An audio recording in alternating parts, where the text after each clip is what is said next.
Hello my YouTube family, ಹೇಗಿದ್ದೀರಾ ಎಲ್ಲರೂ? I hope ಎಲ್ಲರೂ ಚೆನ್ನಾಗಿದ್ದೀರಾ. ಅದೇ ರೀತಿ ನಿಮ್ಮ ಲೈಫ್ನಲ್ಲಿ ಪಾಸಿಟಿವ್ ಆಗಿ ಥಿಂಕ್ ಮಾಡ್ತಾ ಇದ್ದೀರಾ ಅಂತ ಅಂದ್ಕೊಂಡಿದ್ದೀನಿ.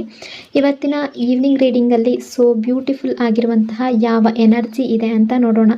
ಮೊದಲು ಕಾಮ್ ಆಗಿ ಕೂತ್ಕೊಳ್ಳಿ, ಡೀಪ್ ಬ್ರೀತನ್ನು ತಗೊಳ್ಳಿ, ನಿಮ್ಮ ಮೈಂಡ್ ಮತ್ತು ಮನಸ್ಸನ್ನು ರಿಲ್ಯಾಕ್ಸ್ ಮಾಡ್ಕೊಳ್ಳಿ. ಈಗ ನಿಮ್ಮ ಪರ್ಸನ್ ಹೆಸರನ್ನು ಮನಸಾರೆ 3 ಬಾರಿ ನೆನಪಿಸ್ಕೊಳ್ಳಿ. ನಿಮ್ಮ ಪರ್ಸನ್ ಫೇಸನ್ನು ಇಮ್ಯಾಜಿನ್ ಮಾಡ್ಕೊಳ್ಳಿ. ಅವರು ಮತ್ತು ನೀವು ಒಟ್ಟಿಗೆ ಕಳೆದಿರುವ ಬ್ಯೂಟಿಫುಲ್ ಮೆಮೊರೀಸ್ನ ನೆನಪು ಮಾಡ್ಕೊಳ್ಳಿ. ಅದಕ್ಕೂ ಮೊದಲು ಈ ರೀಡಿಂಗ್ ನಿಮ್ಮವರೆಗೂ ತಲುಪಿದೆ ಅಂದರೆ ಯು ಆರ್ ಸೋ ಬ್ಲೆಸ್ಡ್. ಯೂನಿವರ್ಸ್ಗೆ ಗ್ರ್ಯಾಟಿಟ್ಯೂಡ್ ಹೇಳಿ, ಥ್ಯಾಂಕ್ ಯು ಯೂನಿವರ್ಸ್ ಅಂತ ಹೇಳಿ ನಿಮ್ಮ ಪರ್ಸನ್ ಎನರ್ಜಿಯನ್ನು ಫೀಲ್ ಮಾಡಿ. ಬ್ಯೂಟಿಫುಲ್ ಆಗಿರುವ ಎನರ್ಜಿ ಬಂದಾಗ ಅದನ್ನು ರಿಸೀವ್ ಮಾಡ್ಕೊಳ್ಳಿ. ಇದು ಜನರಲ್ ರೀಡಿಂಗ್ ಆಗಿರುತ್ತೆ. ಎಲ್ರಿಗೂ ಎಲ್ಲ ವಿಷಯಗಳು ಮ್ಯಾಚ್ ಆಗಬೇಕು ಅಂತ ಇಲ್ಲ. ನಿಮ್ಮ ಸಿಚುವೇಶನ್ಗೆ ಮ್ಯಾಚ್ ಆಗುವ ಎನರ್ಜಿ ಮಾತ್ರ ರಿಸೀವ್ ಮಾಡ್ಕೊಳ್ಳಿ. ಯಾವುದಾದ್ರೂ ಭಾಗ ನಿಮಗೆ ಮ್ಯಾಚ್ ಆಗಲಿಲ್ಲ ಅಂದರೆ ಅದನ್ನು ಫೋರ್ಸ್ ಆಗಿ ತಗೊಳ್ಬೇಡಿ, ಸಿಂಪಲ್ ಆಗಿ ಅಲ್ಲಿಗೆ ಬಿಡಿ. ಈ ರೀಡಿಂಗ್ನ ಉದ್ದೇಶ ಏನು ಅಂದರೆ ಈ ಕ್ಷಣದ ಪ್ರೆಸೆಂಟ್ ಎನರ್ಜಿ ಯಾವ ರೀತಿ ಇದೆ, ನಿಮ್ಮಿಬ್ಬರ ನಡುವೆ ಯಾವ ರೀತಿಯ ಎಮೋಷನ್ಸ್ ಅಥವಾ ವೈಬ್ಸ್ ನಡೀತಾ ಇದೆ ಅದನ್ನು ತಿಳಿಸುವ ಒಂದು ಸಣ್ಣ ಪ್ರಯತ್ನ ಅಷ್ಟೇ. ಹಾಗಾಗಿ ಓವರ್ ಆಗಿ ನೆಗೆಟಿವ್ ಆಗಿ ಯೋಚನೆ ಮಾಡಬೇಡಿ. ನಿಮ್ಮ ಮನಸ್ಸನ್ನು ಅನಾವಶ್ಯಕ ಭಯಗಳಿಂದ ತುಂಬಿಸ್ಕೊಳ್ಬೇಡಿ. ಯಾವುದೇ ರಿಲೇಷನ್ಶಿಪ್ಪಲ್ಲಿ ಪಾಸಿಟಿವ್ ಎನರ್ಜಿ ಅನ್ನೋದು ತುಂಬ ಮುಖ್ಯ ಆಗಿರುತ್ತೆ. ಆದರೆ ಒಂದು ವಿಷಯ ನೆನ್ಪಿಟ್ಕೊಳ್ಳಿ, ಬಲವಂತದಿಂದ ಯಾವ ರಿಲೇಷನ್ಶಿಪ್ ಕೂಡ ಉಳಿಯೋದಿಲ್ಲ. ಪ್ರೀತಿ ಅಂದರೆ ಅದು ಫೋರ್ಸ್ ಅಲ್ಲ, ಅದು ಅರ್ಥ ಮಾಡ್ಕೊಳ್ಳೋದು, ರೆಸ್ಪೆಕ್ಟ್ ಮತ್ತು ಕೇರ್ ಮತ್ತು ನಿಜವಾದ ಕನೆಕ್ಷನ್. ಪಾಸಿಟಿವ್ ಆಗಿರಿ. ರೀಡಿಂಗನ್ನು ನೋಡಬೇಕಾದ್ರೆ ವಿಡಿಯೋನ ಲೈಕ್ ಮಾಡ್ಕೊಳ್ಳಿ, ಅದೇ ರೀತಿ ಚಾನಲ್ನ ಸಬ್ಸ್ಕ್ರೈಬ್ ಮಾಡಿಕೊಂಡು ಕನೆಕ್ಟ್ ಆಗಿ. ಮೊದಲಿಗೆ ಯಾವ ಎನರ್ಜಿ ಇದೆ ಅಂದರೆ ಸೈಲೆನ್ಸ್ ಎನರ್ಜಿ. ಹೊರಗಿನಿಂದ ನೋಡಿದ್ರೆ ಎಲ್ಲ ಸರಿ ಇದೆ ಅಂತ ಅನ್ನಿಸ್ಬೋದು, ಬಟ್ ಮನಸ್ಸಿನ ಒಳಗಡೆ ಮಾತ್ರ ತುಂಬ ದೊಡ್ಡ ಗೊಂದಲ, ಕನ್ಫ್ಯೂಷನ್, ಒತ್ತಡ, ಭಾವನೆಗಳ ಬಿರುಗಾಳಿನೇ ನಡೀತಾ ಇದೆ. ನಿಮ್ಮ ವ್ಯಕ್ತಿ ಈಗ ಹೊರಗಡೆ ಎಷ್ಟೇ ಗಟ್ಟಿಯಾಗಿ ಕಾಣಿಸ್ಕೊಂಡ್ರು ಮನಸ್ಸಿನ ಒಳಗಡೆ ತುಂಬ ವೀಕ್ ಆಗಿರುವಂತಹ ಎನರ್ಜಿಯಲ್ಲಿದ್ದಾರೆ. ಯಾವಾಗಲೂ ಅವರ ಭಾವನೆಗಳನ್ನು ನೇರವಾಗಿ ಹೇಳುವ ವ್ಯಕ್ತಿಯಲ್ಲ. ಅಂದರೆ ನನಗೆ ನಿನ್ನ ಅವಶ್ಯಕತೆ ಇದೆ ಅಂತ ಒಪ್ಕೊಳ್ಳೋದು ಇವ್ರಿಗೆ ತುಂಬ ಕಷ್ಟ. ಅವರ ಹೃದಯದಲ್ಲಿ ಎಷ್ಟೇ ನೋವಿದ್ರೂ ಅದನ್ನು ಮುಚ್ಚಿಟ್ಕೊಂಡೇ ಇರುವಂತಹ ಸ್ವಭಾವ ಇರ್ಬೋದು. ಹೊರಗಡೆ ನಾನು ಎಲ್ಲವನ್ನ ಒಬ್ಬನೇ ನಿಭಾಯಿಸ್ಬೋದು ಅನ್ನೋ ಮುಖವಾಡ ಹಾಕ್ಕೊಂಡಿರುವ ಎನರ್ಜಿ. ಆದರೆ ಆ ಮುಖವಾಡದ ಹಿಂದೆ ಇರುವ ಫೀಲಿಂಗ್ಸೇ ಬೇರೆ. ನಿಮ್ಮ ಆಬ್ಸೆನ್ಸ್ ಇವರ ಲೈಫ್ನಲ್ಲಿ ಒಂದು ಖಾಲಿತನವನ್ನು ಬಿಟ್ಟಿದೆ. ಆ ಖಾಲಿ ಜಾಗವನ್ನು ಬೇರೆ ಯಾರಿಂದಲೂ ಯಾವುದರಿಂದಲೂ ತುಂಬಿಸ್ಕೊಡೋದಕ್ಕೆ ಆಗ್ತಾ ಇಲ್ಲ. ಕೆಲಸದಲ್ಲಿ ಬ್ಯುಸಿ ಇರ್ಬೋದು, ಜನರ ಜೊತೆ ಇರ್ಬೋದು, ನಗ್ತಾ ಇರ್ಬೋದು, ಆದರೆ ಮನಸ್ಸಿನ ಆಳದಲ್ಲಿ ಒಂದು ಕೊರತೆ ನಿರಂತರವಾಗಿ ಅವರನ್ನು ಕಾಡ್ತಾ ಇದೆ. ಮೊದಲಿಗೆ ಇವರಿಗೆ ಅವರ ತಪ್ಪುಗಳು ಕಾಣಿಸ್ಲಿಲ್ಲ, ಯಾವಾಗಲೂ ಇವರ ದೃಷ್ಟಿಯೇ ಸರಿ ಅನ್ನೋ ರೀತಿ ನಂಬ್ಕೊಂಡಿದ್ರು. ಆದರೆ ಈಗ ನಿಧಾನವಾಗಿ ಕೆಲವು ಘಟನೆಗಳು, ಕೆಲವು ನೆನಪುಗಳು, ಕೆಲವು ಕ್ಷಣಗಳು ಇವರಿಗೆ ಕನ್ನಡಿ ರೀತಿ ಕೆಲಸ ಮಾಡ್ತಾ ಇದೆ, ಮಿರರಿಂಗ್ ಮಾಡ್ತಾ ಇದೆ. ನಾನು ಅಲ್ಲಿ ಸ್ವಲ್ಪ ಬೇರೆ ರೀತಿಯಲ್ಲಿ ನಡ್ಕೊಂಡಿದ್ರೆ ಚೆನ್ನಾಗಿತ್ತೇನೋ ಅನ್ನೋ ಯೋಚನೆ ಹುಡ್ತಾ ಇದೆ. ಇದು ಕೇವಲ ತಪ್ಪು ಮಾಡಿದೆ ಅನ್ನೋ ಅರಿವು ಮಾತ್ರ ಅಲ್ಲ, ಒಬ್ಬ ವ್ಯಕ್ತಿಯನ್ನು ಕಳ್ಕೊಳ್ಳುವ ಭಯದೊಂದಿಗೆ ಬಂದಿರುವಂಥ ಅರಿವು. ಯಾಕೆ ಅಂದರೆ ನಾವು ಯಾರನ್ನಾದರೂ ನಿಜವಾಗ್ಲೂ ವ್ಯಾಲ್ಯೂ ಮಾಡದೇ ಇದ್ದಾಗ ಅವರ ಬೆಲೆ ಅನ್ನೋದು ನಮಗೆ ಗೊತ್ತಾಗೋದಿಲ್ಲ. ಆದರೆ ಅವರು ದೂರ ಆದಮೇಲೆ ಮಾತ್ರ ಅವರ ಜಾಗ ಎಷ್ಟು ದೊಡ್ಡದು ಅನ್ನೋದು ಅರ್ಥ ಆಗುತ್ತೆ. ಇವರು ಈಗ ಆ ಹಂತದಲ್ಲಿದ್ದಾರೆ. ನಿಮ್ಮನ್ನು ನೆನಪಿಸ್ಕೊಳ್ಳುವಾಗ ಕೇವಲ ಪ್ರೀತಿ ಮಾತ್ರ, ಅಟ್ರಾಕ್ಷನ್ ಮಾತ್ರ ಬರ್ತಾ ಇಲ್ಲ, ಒಂದು ರೀತಿಯ ಪಶ್ಚಾತ್ತಾಪ ಬರ್ತಾ ಇದೆ. ನಾನು ಆಗ ಯಾಕೆ ಆ ರೀತಿ ಮಾತಾಡಿದೆ, ನಾನು ಯಾಕೆ ಅಷ್ಟು ಹಠ ಮಾಡಿದೆ, ನಾನು ಯಾಕೆ ಆ ಒಳ್ಳೆಯ ವ್ಯಕ್ತಿಯ ಭಾವನೆಗಳನ್ನು ಅರ್ಥ ಮಾಡ್ಕೊಳ್ಳಿಲ್ಲ, ಈ ಪ್ರಶ್ನೆಗಳು ಮನಸ್ಸಿನ ಒಳಗಡೆ ತುಂಬ ಜಾಸ್ತಿ ಬರ್ತಾ ಇದೆ. ಎನರ್ಜಿ ಪ್ರಕಾರ ಅವರು ಅವರ ಈಗೋ ಮತ್ತು ಅವರ ಹೃದಯದ ನಡುವಿನ ಹೋರಾಟದಲ್ಲಿ ಸ್ಟಕ್ ಆಗಿ ಸಿಕ್ಕಾಕೊಂಡಿದ್ದಾರೆ. ಹೃದಯ ನಿಮ್ಮ ಕಡೆಗೆ ಬರ್ತಾ ಇದೆ, ಆದರೆ ಈಗೋ ಅನ್ನೋದು ಇನ್ನೂ ಅವರನ್ನು ತಡೀತಾ ಇದೆ. ಅವರೊಳ ಮನಸ್ಸಿನಲ್ಲಿ ಸಮಾಧಾನ ಅನ್ನೋದಿಲ್ಲ. ಹೊರಗಡೆ ಮೌನ ಇದ್ದರೂ ಕೂಡ ಮನಸ್ಸಿನ ಒಳಗಡೆ ಭಾವನೆಗಳ ಗದ್ದಲ ತುಂಬ ಜೋರಾಗಿದೆ.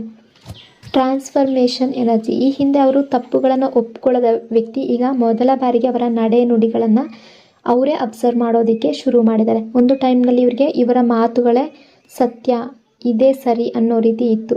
ನೀವೇನು ಹೇಳ್ತಾ ಇದ್ದೀರಾ, ನೀವೇನು ಪೇನ್ ಅನುಭವಿಸ್ತಾ ಇದ್ದೀರಾ ಅನ್ನೋದನ್ನು ಅರ್ಥ ಮಾಡ್ಕೊಳ್ಳೋದಕ್ಕಿಂತ ಅವ್ರು ಏನು ಹೇಳಬೇಕು ಅನ್ನೋದರ ಮೇಲೆ ಹೆಚ್ಚು ಫೋಕಸ್ ಮಾಡ್ತಾಯಿದ್ರು.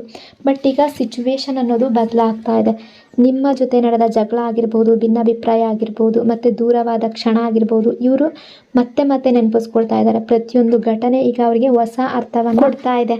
ಆಗ ನೀವು ಹೇಳಿದ ಕೆಲವು ಮಾತುಗಳು ಅವರಿಗೆ ತುಂಬ ರೂಢಾಗಿ ಅನಿಸಿರ್ಬೋದು, ಆದರೆ ಇವತ್ತು ಅದೇ ಮಾತುಗಳ ಹಿಂದೆ ಇದ್ದ ಸತ್ಯ ಅವರಿಗೆ ಅರ್ಥ ಆಗ್ತಾ ಇದೆ. ನಿಮ್ಮ ಬಗ್ಗೆ ಇವರ ಮನಸ್ಸಲ್ಲಿ ದೊಡ್ಡ ಅರಿವು ಮೂಡ್ತಾ ಇದೆ. ನೀವು ಈ ರಿಲೇಷನ್ಶಿಪ್ಪಲ್ಲಿ ಕೇವಲ ಸಮಯ ಕಳೆಯೋದಕ್ಕೆ ಬಂದ ವ್ಯಕ್ತಿಯಲ್ಲ ಅನ್ನೋದು ಈಗ ಅರ್ಥ ಆಗ್ತಾ ಇದೆ. ನಿಮ್ಮ ಭಾವನೆಗಳು ನಿಜವಾಗಿತ್ತು, ನಿಮ್ಮ ಪ್ರಯತ್ನಗಳು ನಿಜವಾಗಿತ್ತು, ನಿಮ್ಮ ಕಾಳಜಿ ನಿಜವಾಗಿತ್ತು, ಅದೆಲ್ಲ ಅವ್ರಿಗೆ ಅರ್ಥ ಆಗ್ತಾ ಇದೆ. ನೀವು ಹಿಂದೆ ಮಾತಾಡಿದಾಗ ಅದು ಅವರಿಗೆ ತುಂಬ ಸಲ ಇಗ್ನೋರ್ ಮಾಡಿರ್ಬೋದು. ಆದರೆ ಈಗ ಅದೇ ಮಾತುಗಳು ಈ ರಿಲೇಷನ್ಶಿಪ್ಪನ್ನು ಉಳಿಸೋದಕ್ಕೆ ಮಾಡಿದ ಪ್ರಯತ್ನ ಅನ್ನೋದು ಅವರಿಗೆ ಅರ್ಥ ಆಗ್ತಾ ಇದೆ. ಈ ಅರಿವು ಇವರೊಳಗೆ ಒಂದು ರೀತಿಯ ನೋವನ್ನು ಕ್ರಿಯೇಟ್ ಮಾಡ್ತಾ ಇದೆ. ಯಾಕೆಂದರೆ ಸತ್ಯ ಗೊತ್ತಾದ ಮೇಲೆ ಮನಸ್ಸು ಕಾಮ್ ಆಗಿರೋದಿಲ್ಲ, ಬದಲಿಗೆ ನಾನು ಇದನ್ನು ಮೊದಲೇ ಯಾಕೆ ಅರ್ಥ ಮಾಡ್ಕೊಳ್ಳಿಲ್ಲ ಅನ್ನೋ ಪ್ರಶ್ನೆ ಶುರು ಆಗ್ತಾ ಇದೆ. ಸೊ ಅದೇ ಸ್ಥಿತಿಯಲ್ಲಿದ್ದಾರೆ. ನೀವು ಯಾವಾಗಲೂ ತಪ್ಪನ್ನು ತಪ್ಪು ಅಂತ ಹೇಳಿದ ವ್ಯಕ್ತಿ ಆಗಿರ್ಬೋದು, ಯಾರೇ ಆಗಿರಲಿ, ನಿಮ್ಮವರೇ ಆಗಿದ್ರು ಕೂಡ ನೀವು ಸರಿಯಲ್ಲದ ವಿಷಯವನ್ನು ಒಪ್ಕೊಳ್ಳಿಲ್ಲ. ಆ ಗುಣ ಅವರಿಗೆ ಕೆಲವೊಂದು ಸಲ ಕಠಿಣ ಅಂತ ಅನಿಸಿರ್ಬೋದು, ಆದರೆ ಇವತ್ತು ಅದೇ ಗುಣದ ಬೆಲೆ ಇವರಿಗೆ ಗೊತ್ತಾಗ್ತಾ ಇದೆ. ಸೊ ಎನರ್ಜಿಯ ಪ್ರಕಾರ ಈ ವ್ಯಕ್ತಿ ನಿಮ್ಮ ದೃಷ್ಟಿಕೋನದಿಂದ ವಿಷಯವನ್ನು ನೋಡೋದಕ್ಕೆ ಪ್ರಯತ್ನ ಪಡ್ತಾ ಇದ್ದಾರೆ. ಇದು ಸಣ್ಣ ಬದಲಾವಣೆಯಲ್ಲ. ಈ ರಿಲೇಷನ್ಶಿಪ್ಪಲ್ಲಿ ಮುಂದುವರಿಬೇಕು ಅನ್ನೋ ರೀತಿ ಥಿಂಕ್ ಮಾಡುವ ಎನರ್ಜಿಯಲ್ಲಿದ್ದಾರೆ. ಪಶ್ಚಾತ್ತಾಪದ ಎನರ್ಜಿಯಲ್ಲಿದ್ದಾರೆ. ಇಲ್ಲಿ ಈ ವ್ಯಕ್ತಿ ಕೇವಲ ನಿಮ್ಮನ್ನು ಮಿಸ್ ಮಾಡ್ಕೊಳ್ತಾ ಇದ್ದಾರೆ ಅಂತ ಮಾತ್ರ ಅಲ್ಲ, ಅವರ ಕೆಲವು ನಿರ್ಧಾರಗಳ ಬಗ್ಗೆ ಮನಸ್ಸಿನ ಒಳಗಡೆ ಬೇಸರ ಪಡ್ತಾ ಇದ್ದಾರೆ. ಆದರೆ ಆ ಬೇಸರವನ್ನು ಅವರು ಹೊರಗಡೆ ತೋರಿಸ್ತಾ ಇಲ್ಲ. ಒಂದು ಟೈಮ್ನಲ್ಲಿ ಅವರಿಗೆ ಎಲ್ಲವೂ ಅವರ ಕಂಟ್ರೋಲಲ್ಲಿ ಇತ್ತು ಅಂತ ಅನ್ನಿಸ್ತಾ ಇತ್ತು. ನೀವು ದೂರ ಆದರೂ ಕೂಡ, ಮಾತಾಡದೇ ಇದ್ದರೂ ಕೂಡ, ಈ ರಿಲೇಷನ್ಶಿಪ್ ಎಂಡ್ ಆದರೂ ಕೂಡ ಅಥವಾ ದೂರ ಹೋದರೂ ಕೂಡ ಅವರು ಸುಲಭವಾಗಿ ಮುಂದೆ ಹೋಗ್ಬೋದು ಅಂತ ಅಂದ್ಕೊಂಡಿದ್ರು. ಆದರೆ ಸಮಯ ಕಳೆದಂತೆ ಅವರಿಗೆ ರಿಯಾಲಿಟಿ ಅರ್ಥ ಆಗ್ತಾ ಇದೆ. ಕೆಲವು ಜನರನ್ನು ಲೈಫ್ನಿಂದ ಕಳ್ಕೊಂಡ್ರೆ ಅವರ ಜಾಗವನ್ನು ಮತ್ತೆ ಯಾರೂ ಕೂಡ ತುಂಬೋದಕ್ಕೆ ಸಾಧ್ಯ ಇಲ್ಲ. ಈಗ ಅವರು ನಿಮ್ಮನ್ನು ನೆನಪಿಸ್ಕೊಂಡಾಗ ಕೇವಲ ಪ್ರೀತಿಯ ಮಾತುಗಳು ಮಾತ್ರ ನೆನಪಾಗ್ತಾ ಇಲ್ಲ, ಜೊತೆಗೆ ಅವರ ತಪ್ಪುಗಳು ನೆನಪಾಗ್ತಾ ಇದೆ.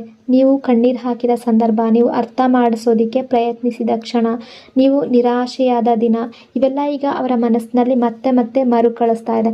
ಅವರಿಗೀಗ ಕ್ಲಿಯರಾಗಿ ಕಾಣ್ತಾ ಇದೆ, ಸಮಸ್ಯೆ ಯಾವಾಗಲೂ ನಿಮ್ಮಿಂದ ಮಾತ್ರ ಆಗಿರಲಿಲ್ಲ. ಅವರ ಹಠ, ಅವರ ಅಹಂಕಾರ, ಅವರ ಈಗೋ, ಅವರ ದೃಷ್ಟಿಕೋನ ಮಾತ್ರ ಸರಿ ಅಂತ ಅಂದ್ಕೊಂಡಿದ್ದ ಸ್ವಭಾವ ಈ ದೂರಕ್ಕೆ ಕಾರಣ ಆಗಿದೆ ಅಂತ ಅವರಿಗೆ ಅರಿವಾಗ್ತಾ ಇದೆ. ಆದರೆ ದೊಡ್ಡ ಸಮಸ್ಯೆ ಏನು ಅಂದರೆ ತಪ್ಪಿನ ಅರಿವು ಬಂದಿದೆ, ಪಶ್ಚಾತ್ತಾಪ ಇದೆ. ಆದರೆ ಅದನ್ನು ನಿಮ್ಮ ಮುಂದೆ ಒಪ್ಕೊಳ್ಳುವ ಧೈರ್ಯ ಇನ್ನೂ ಸಂಪೂರ್ಣವಾಗಿ ಬಂದಿಲ್ಲ.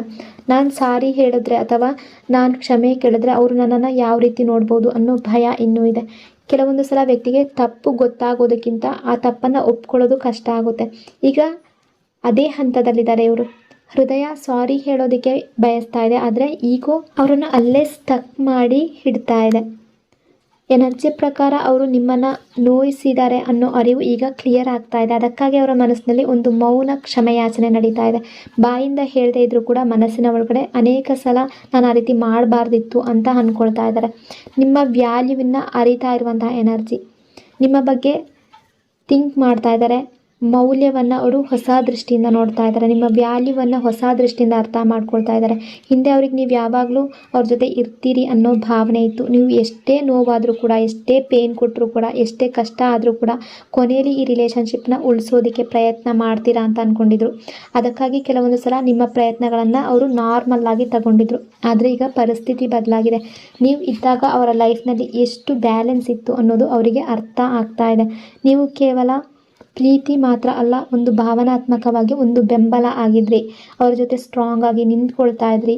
ಅವರೀಗ ಹಿಂದೆ ತಿರುಗಿ ನೋಡಿದಾಗ ಆ ಸಂಬಂಧದಲ್ಲಿ ಅಥವಾ ಈ ರಿಲೇಷನ್ಶಿಪ್ಪಲ್ಲಿ ನಿಜವಾಗ್ಲಿ ಹೃದಯದಿಂದ ಕನೆಕ್ಟ್ ಆದ ವ್ಯಕ್ತಿ ನೀವು ಅನ್ನೋದು ಅವರಿಗೆ ಕಾಣ್ತಾ ಇದೆ. ನಿಮ್ಮ ಮಾತುಗಳು, ನಿಮ್ಮ ಕಾಳಜಿ, ನಿಮ್ಮ ನಿಷ್ಠೆ, ಇದೆಲ್ಲ ಅವ್ರಿಗೆ ತುಂಬ ದೊಡ್ಡದಾಗಿ ಕಾಣಿಸ್ತಾ ಇದೆ. ಈಗ ಹಿಂದೆ ಅಥವಾ ಪಾಸ್ಟ್ನಲ್ಲಿ ಈ ರಿಲೇಷನ್ಶಿಪ್ಪನ್ನು ಅವರು ಅಷ್ಟೊಂದು ಸೀರಿಯಸ್ ಆಗಿ ತಗೊಳ್ಳದೇ ಇರಬಹುದು. ಆದರೆ ಈಗ ಪರಿಸ್ಥಿತಿ ಸಂಪೂರ್ಣವಾಗಿ ತಿರುಗಿದೆ.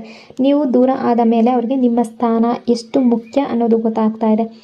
ತುಂಬ ಭಯ ಶುರುವಾಗಿದೆ. ನಾನು ನಿಜವಾಗ್ಲೂ ಇಷ್ಟೊಂದು ಪ್ರೀತಿಸುವಂತಹ ವ್ಯಕ್ತಿಯನ್ನು ಕಳ್ಕೊಂಡಿದ್ದೀನ ಅನ್ನೋ ಪ್ರಶ್ನೆ ಅವರನ್ನು ಕಾಡ್ತಾ ಇದೆ. ಈ ಪ್ರಶ್ನೆಗೆ ಉತ್ತರ ಹುಡುಕೋಷ್ಟು ಅವರು ಮತ್ತೆ ನಿಮ್ಮ ನೆನಪಿಗೆ ಬರ್ತಾ ಇದ್ದಾರೆ. ನಿಮ್ಮ ಲಾಯಲ್ಟಿ ಅವರಿಗೆ ತುಂಬ ಕ್ಲಿಯರಾಗಿ ಕಾಣ್ತಾ ಇದೆ. ನೀವು ಸುಳ್ಳು ಮುಖವಾಡ ಹಾಕ್ಕೊಂಡ ವ್ಯಕ್ತಿಯಲ್ಲ. ರಿಲೇಷನ್ಶಿಪ್ಪಲ್ಲಿ ಏನು ಪೇನ್ ಅನುಭವಿಸಿದ್ರೋ ಅದನ್ನೇ ತೋರಿಸಿದ್ದೀರಾ. ಅದೇ ಕಾರಣಕ್ಕೆ ಈಗ ಅವರು ನಿಮ್ಮನ್ನು ಇನ್ನಷ್ಟು ಇಷ್ಟಪಡುವ ರೀತಿ ಎನರ್ಜಿಯಲ್ಲಿದ್ದಾರೆ. ನಿಮ್ಮ ವ್ಯಕ್ತಿ ಈಗ ನಿಮ್ಮನ್ನು ಕಳ್ಕೊಂಡ ನಂತರ ನಿಮ್ಮ ನಿಜವಾದ ಬೆಲೆಯನ್ನು ಅರ್ಥ ಮಾಡ್ಕೊಳ್ತಾ ಇದ್ದಾರೆ. ಕೆಲವೊಂದು ಸಲ ದೂರ ಆಗಿರೋದೇ ದೊಡ್ಡ ಒಂದು ರಿಯಲೈಸೇಷನ್ ಆಗಿರುತ್ತೆ. ಅದೇ ಅರ್ಥ ಮಾಡಿಸೋದಕ್ಕೆ ಶುರುವಾಗುತ್ತೆ. ಸೊ ಅದೇ ಎನರ್ಜಿಯಲ್ಲಿದ್ದಾರೆ. ಮತ್ತೆ ಕಾಂಟ್ಯಾಕ್ಟ್ ಮಾಡಬೇಕು ಅನ್ನುವ ಎನರ್ಜಿ. ಅವರೀಗ ನಿಮ್ಮ ಬಗ್ಗೆ ಯೋಚನೆ ಮಾಡಿದಾಗ ಕೇವಲ ಹಳೆಯ ನೆನಪುಗಳನ್ನು ಮಾತ್ರ ನೆನಪಿಸ್ಕೊಳ್ತಾ ಇಲ್ಲ. ಒಂಟಿತನದಿಂದ ಬಂದಂತಹ ಒಂದು ರಿಯಲೈಸೇಷನ್ನಲ್ಲಿ ಅವರು ನಿಮ್ಮ ಸ್ಥಾನವನ್ನು ಅರ್ಥ ಮಾಡಿಕೊಂಡ ನಂತರ ಬಂದಿರುವಂತಹ ಒಂದು ರಿಯಲೈಸೇಷನ್. ನಿಮ್ಮ ಆ್ಯಬ್ಸೆನ್ಸ್ ಅವರ ಲೈಫ್ನಲ್ಲಿ ಒಂದು ಖಾಲಿತನ ಫೀಲ್ ಮಾಡಿಸ್ತಾ ಇದೆ. ಆದರೆ ಅವರು ಇನ್ನೂ ಸಂಪೂರ್ಣವಾಗಿರುವ ಧೈರ್ಯದಿಂದ ಮುಂದೆ ಬರ್ತಾ ಇಲ್ಲ. ಆಸೆ ಇದೆ, ಹಂಬಲ ಇದೆ, ನಿಮ್ಮ ಜೊತೆ ಮತ್ತೆ ಈ ರಿಲೇಷನ್ಶಿಪ್ಪಲ್ಲಿ ಮುಂದೆ ಹೋಗಬೇಕು ಅನ್ನೋ ಬಯಕೆ ಇದೆ. ಆದರೆ ಆ ಬಯಕೆಯ ಜೊತೆ ಭಯ ಕೂಡ ಇದೆ. ಅಂದರೆ ಮನಸ್ಸಿನಲ್ಲಿ ಮುಂದೆ ಬರ್ತಾ ಇದ್ದಾರೆ ಮತ್ತೆ ಹಿಂದೆ ಸರಿಯುವ ಸ್ಥಿತಿಯಲ್ಲಿರುವ ಎನರ್ಜಿಯಲ್ಲಿದ್ದಾರೆ. ಕಮಿಟ್ಮೆಂಟ್ ಎನರ್ಜಿ ನಿಮ್ಮ ವ್ಯಕ್ತಿಯ ಲೈಫ್ನಲ್ಲಿ ಒಂದು ದೊಡ್ಡ ತಿರುವಿನ ಹಂತ ಇರ್ಬೋದು. ಹಿಂದೆ ಇವರ ಮನಸ್ಸು ಒಂದು ಕಡೆ ನಿಲ್ತಾ ಇರಲಿಲ್ಲ. ಯಾವಾಗಲೂ ಏನಾದರೂ ಹೊಸದನ್ನು ಹುಡುಕೋದು, ಅವರದೇ ಲೋಕದಲ್ಲಿ ಇರೋದು, ಭಾವನೆಗಳಿಂದ ದೂರ ಇರೋದು, ಇದೆಲ್ಲ ಸ್ವಭಾವ ಇರ್ಬೋದು. ಆದರೆ ಈಗ ಲೈಫ್ ಅವರನ್ನು ನಿಲ್ಲಿಸಿ ಕೆಲವು ಪ್ರಶ್ನೆಗಳನ್ನು ಅವ್ರಿಗೆ ಕೇಳ್ತಾ ಇದೆ. ನೀನು ನಿಜವಾಗ್ಲೂ ಏನು ಹುಡುಕ್ತಾ ಇದೆಯಾ? ಯಾವುದು ನಿನಗೆ ಹ್ಯಾಪಿನೆಸ್ ಕೊಡ್ತಾ ಇದೆ? ಯಾರು ನಿನ್ನ ಲೈಫ್ನಲ್ಲಿ ನಿಜವಾಗ್ಲೂ ಮುಖ್ಯ ಅನ್ನೋ ಪ್ರಶ್ನೆಗಳು ಅವರ ಮನಸ್ಸಿನಲ್ಲಿ ಹೇಳ್ತಾ ಇದೆ. ಒಂದು ಟೈಮ್ನಲ್ಲಿ ಈ ರಿಲೇಷನ್ಶಿಪ್ ಅಂದರೆ ಜವಾಬ್ದಾರಿ, ರೆಸ್ಪಾನ್ಸಿಬಿಲಿಟಿ ಅಂದ್ಕೊಂಡು ಸ್ವಲ್ಪ ದೂರ ಉಳಿದಿರ್ಬೋದು. ಯಾಕೆಂದರೆ ಜವಾಬ್ದಾರಿ ಜೊತೆ ಬರೋದು ಅವ್ರಿಗೆ ಇಷ್ಟ ಆಗ್ತಾ ಇರಲಿಲ್ಲ. ರೆಸ್ಪಾನ್ಸಿಬಿಲಿಟಿಯನ್ನು ತಗೊಳ್ಳೋದು ಅವ್ರಿಗೆ ಇಷ್ಟ ಆಗ್ತಾ ಇರಲಿಲ್ಲ. ಸೊ ದೂರ ಉಳ್ಕೊಂಡಾಗ ನಿಮ್ಮ ಆ್ಯಬ್ಸೆನ್ಸ್ ಏನಿದೆ ಅದು ಅವರ ಮನಸ್ಸಿಗೆ ತಟ್ತಾ ಇದೆ. ನಿಮ್ಮನ್ನು ಮಿಸ್ ಮಾಡ್ಕೊಳ್ತಾ ಇದ್ದಾರೆ. ಅದು ಪ್ರೀತಿ ಮಾತ್ರ ಅಲ್ಲ, ನಿಮ್ಮ ಬಗ್ಗೆ ಒಂದು ಸೆಕ್ಯೂರ್ ಫೀಲ್ ಮಾಡ್ತಾ ಇದ್ದಾರೆ. ಏನೇ ಗೊಂದಲ ಇದ್ದರೂ ಕೂಡ ಒಬ್ಬರು ನನ್ನ ಬಗ್ಗೆ ತುಂಬ ಕೇರ್ ಮಾಡ್ತಾಯಿದ್ರು, ಪ್ರೀತಿ ತೋರಿಸ್ತಾ ಇದ್ರು ಅನ್ನೋದು ಅವರಿಗೆ ಈಗ ಕ್ಲಿಯರಾಗಿ ಗೊತ್ತಾಗ್ತಾ ಇದೆ.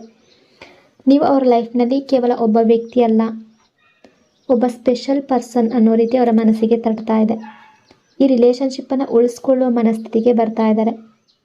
ಬಟ್ ಅದು ಸಂಪೂರ್ಣವಾಗಿ ನಿರ್ಧಾರ ಮಾಡಿದ್ದಾರೆ ಅಂತ ಅಲ್ಲ, ಆದರೆ ಮನಸ್ಸಿನ ದಿಕ್ಕು ಕ್ಲಾರಿಟಿಯ ಕಡೆಗೆ ಹೋಗ್ತಾ ಇದೆ. ಇಲ್ಲಿ ಕೇವಲ ಈ ರಿಲೇಷನ್ಶಿಪ್ ವಿಷಯ ಮಾತ್ರ ಅಲ್ಲ, ಒಬ್ಬ ವ್ಯಕ್ತಿಯ ಮನಸ್ಸಿನ ಒಳಗಿನ ಬದಲಾವಣೆ ಎನರ್ಜಿ. ಕೆಲವೊಂದು ಸಲ ಲೈಫ್ನಲ್ಲಿ ಕೆಲವು ಘಟನೆಗಳು ನಮ್ಮನ್ನು ಬದಲಾಯಿಸುತ್ತೆ. ಕೆಲವೊಮ್ಮೆ ಒಬ್ಬ ವ್ಯಕ್ತಿ ನಮ್ಮನ್ನು ಬದಲಾಯಿಸ್ತಾರೆ. ಇಲ್ಲಿ ನಿಮ್ಮ ವ್ಯಕ್ತಿಯ ಲೈಫ್ನಲ್ಲಿ ಆ ಬದಲಾವಣೆಯ ಕಾರಣ ನೀವು ಆಗಿರಬಹುದು. ಹಿಂದೆ ಅವರು ಅವರ ನಿರ್ಧಾರಗಳ ಬಗ್ಗೆ ತುಂಬ ಯೋಚನೆ ಮಾಡದೇ ಇರ್ಬೋದು, ರೆಸ್ಪಾನ್ಸಿಬಿಲಿಟಿ ಬಗ್ಗೆ ತುಂಬ ಯೋಚನೆ ಮಾಡದೇ ಇರ್ಬೋದು. ಒಂದು ಮಾತು ಹೇಳಿದ್ರೆ ಅದು ನಿಮ್ಮ ಮನಸ್ಸಿಗೆ ಎಷ್ಟು ಹರ್ಟ್ ಆಗುತ್ತೆ ಅನ್ನೋದು ಅರ್ಥ ಮಾಡ್ಕೊಳ್ಳದೇ ಇರ್ಬೋದು. ಆದರೆ ಈಗ ಅವರು ಅವರ ಬಿಹೇವಿಯರನ್ನು ಥಿಂಕ್ ಮಾಡ್ತಾ ಇದ್ದಾರೆ. ಯಾಕೆ ಆ ರೀತಿ ನಡ್ಕೊಂಡ್ರು ಅನ್ನೋದು ಅವ್ರಿಗೆ ಕ್ಲಾರಿಟಿ ಸಿಗ್ತಾ ಇದೆ, ಅಥವಾ ಅದರ ಬಗ್ಗೆ ಅರ್ಥ ಮಾಡ್ಕೊಳ್ಳೋದಕ್ಕೆ ಪ್ರಯತ್ನ ಪಡ್ತಾ ಇದ್ದಾರೆ. ನಾನು ಎಷ್ಟು ಹರ್ಟ್ ಮಾಡಿದೆ ಅನ್ನೋದು ಅವರಿಗೆ ಅರ್ಥ ಆಗ್ತಾ ಇದೆ. ಪ್ರೀತಿ ಅಂದರೆ ಕೇವಲ ಪಡೆಯೋದು ಅಲ್ಲ, ಅರ್ಥ ಮಾಡ್ಕೊಳ್ಳೋದು, ಗೌರವ ಕೊಡೋದು, ಇನ್ನೊಬ್ಬರ ಭಾವನೆಗಳಿಗೆ ಸ್ಥಳ ಕೊಡೋದು ಕೂಡ ಅಂತ ಅವರಿಗೆ ಅರ್ಥ ಆಗ್ತಾ ಇದೆ. ಸೊ ಈ ಜಾಗೃತಿ ಅನ್ನೋದು ಒಂದು ದಿನದಲ್ಲಿ ಬಂದಿಲ್ಲ. ನೀವು ದೂರ ಆದ ಮೇಲೆ ಈ ರಿಲೇಷನ್ಶಿಪ್ಪಲ್ಲಿ ಬಂದ ಬದಲಾವಣೆಗಳ ನಂತರ ಅವರು ಒಂಟಿಯಾಗಿದ್ದಾಗ ಈ ಬದಲಾವಣೆ ಅನ್ನೋದು, ಈ ರಿಯಲೈಸೇಷನ್ ಅನ್ನೋದು ಬರ್ತಾ ಇದೆ. ಎನರ್ಜಿ ಪ್ರಕಾರ ಅವರು ಕೇವಲ ನಿಮ್ಮನ್ನು ಅರ್ಥ ಮಾಡ್ಕೊಳ್ತಾ ಇಲ್ಲ, ಅವರನ್ನು ಅವರು ಅರ್ಥ ಮಾಡ್ಕೊಳ್ಳೋದಕ್ಕೆ ಪ್ರಾರಂಭ ಮಾಡ್ತಾ ಇದ್ದಾರೆ. ಆ್ಯಕ್ಷನ್ ಎನರ್ಜಿ ಸಂಪೂರ್ಣವಾಗಿ ಈ ರಿಲೇಷನ್ಶಿಪ್ಪಿಂದ ದೂರ ಹೋಗಿರುವ ಎನರ್ಜಿ ಇಲ್ಲ. ಮುಂದೆ ಯಾವುದಾದ್ರೊಂದು ಕಾಂಟ್ಯಾಕ್ಟ್ ಆಗುವ ಚಾನ್ಸಸ್ ತುಂಬ ಜನರಲ್ಲಿದೆ. ಅದು ದೊಡ್ಡದಾಗಿ ಇರಬೇಕು ಅಂತ ಇಲ್ಲ, ಒಂದು ಸ್ಮಾಲ್ ಮೆಸೇಜ್ ಆಗಿರ್ಬೋದು, ಒಂದು ರಿಯಾಕ್ಷನ್ ಆಗಿರ್ಬೋದು, ಒಂದು ಮಾತಾಡುವ ಪ್ರಯತ್ನ ಆಗಿರ್ಬೋದು. ಆದರೆ ಮೊದಲ ಸ್ಟೆಪ್ ತುಂಬ ಜಾಗ್ರತೆಯಿಂದ ತಗೊಳ್ಳುವಂತಹ ಎನರ್ಜಿ ಇದೆ. ಅಂದರೆ ಇವರು ನೇರವಾಗಿ ಓಡಿ ಬಂದು ಎಲ್ಲವನ್ನ ಹೇಳಿಬಿಡುವಂತಹ ಸ್ಥಿತಿಯಲ್ಲಿ ಕೂಡ ಇಲ್ಲ. ಮೊದಲು ನಿಮ್ಮ ರೆಸ್ಪಾನ್ಸ್ ಹೇಗಿದೆ ಅಂತ ನೋಡ್ಬೋದು, ನಿಮ್ಮನ್ನು ಹೇಗೆ ಕಾಂಟ್ಯಾಕ್ಟ್ ಮಾಡ್ಬೋದು ಅನ್ನೋ ರೀತಿ ಥಿಂಕ್ ಮಾಡ್ಬೋದು, ನೀವು ಹೇಗೆ ರಿಯಾಕ್ಟ್ ಮಾಡ್ತೀರಾ ಅಂತ ಅಬ್ಸರ್ವ್ ಮಾಡ್ಬೋದು. ಆಮೇಲೆ ಮಾತ್ರ ಸ್ವಲ್ಪ ಇನ್ನೂ ಮುಂದೆ ಬರುವ ಎನರ್ಜಿಯಲ್ಲಿದ್ದಾರೆ. ಸೊ ಈ ವ್ಯಕ್ತಿಯ ಮನಸ್ಸಿನಲ್ಲಿ ಈಗ ಕೋಪಕ್ಕಿಂತ ಯೋಚನೆ ಜಾಸ್ತಿ ಇದೆ, ಈಗೋಗಿಂತ ಅರಿವು ಜಾಸ್ತಿ ಇದೆ. ದೂರ ಹೋಗಬೇಕು ಅನ್ನೋದಕ್ಕಿಂತ ಮತ್ತೆ ಹತ್ತಿರ ಬರಬೇಕು ಅನ್ನೋ ಆಸೆ ಇದೆ. ಆದರೆ ಇನ್ನೂ ಭಯ ಸಂಪೂರ್ಣವಾಗಿ ಹೋಗಿಲ್ಲ. ಸೊ ಆ ಕಾರಣಕ್ಕೆ ಸ್ಲೋ ಮೂಮೆಂಟ್ ಇದೆ. ಆದರೂ ನಿಮ್ಮ ಬಗ್ಗೆ ಅವರ ಮನಸ್ಸಿನಲ್ಲಿ ಇರುವ ಚಾಪ್ಟರ್ ಇನ್ನೂ ಕ್ಲೋಸ್ ಆಗಿಲ್ಲ. ನಿಮ್ಮ ಬಗ್ಗೆ ಥಿಂಕ್ ಮಾಡುವಂಥದ್ದು ಜಾಸ್ತಿ ಆಗಿದೆ, ಮಿಸ್ಸಿಂಗ್ ಎನರ್ಜಿ ಅನ್ನೋದು ಜಾಸ್ತಿ ಆಗಿದೆ. ಸೊ ಈ ಈವ್ನಿಂಗ್ ರೀಡಿಂಗ್ ನಿಮಗೆ ಇಷ್ಟ ಆಗಿದೆ ಅಂದ್ಕೊಂಡಿದ್ದೀನಿ. ಇಷ್ಟ ಆಗಿದರೆ ಪಾಸಿಟಿವ್ ಆಗಿ ಕಮೆಂಟ್ ಮಾಡಿ. ನಿಮ್ಮ ಲೈಫ್ನ, ನಿಮ್ಮ ಪಾಸಿಟಿವ್ ಆಗಿರುವ ಕನಸುಗಳು, ನಿಮ್ಮ ಮನಸ್ಸಿನಲ್ಲಿರುವ ಪಾಸಿಟಿವ್ ಆಗಿರುವ ವಿಷಸ್ಗಳು ನಿಮ್ಮ ರಿಯಾಲಿಟಿಗೆ ಬರಲಿ ಅಂತ ಬ್ಲೆಸ್ ಮಾಡ್ತಾ ಇನ್ನೊಂದು ಬ್ಯೂಟಿಫುಲ್ ರೀಡಿಂಗಲ್ಲಿ ಮತ್ತೆ ಸಿಗ್ತೀನಿ. ಅಲ್ಲಿವರೆಗೂ ಟೇಕ್ ಕೇರ್. ನಿಮ್ಮ ಪ್ರೀತಿ, ನಿಮ್ಮ ಸಪೋರ್ಟ್ಗೆ thank you so much. Lots and lots of love. God bless you all.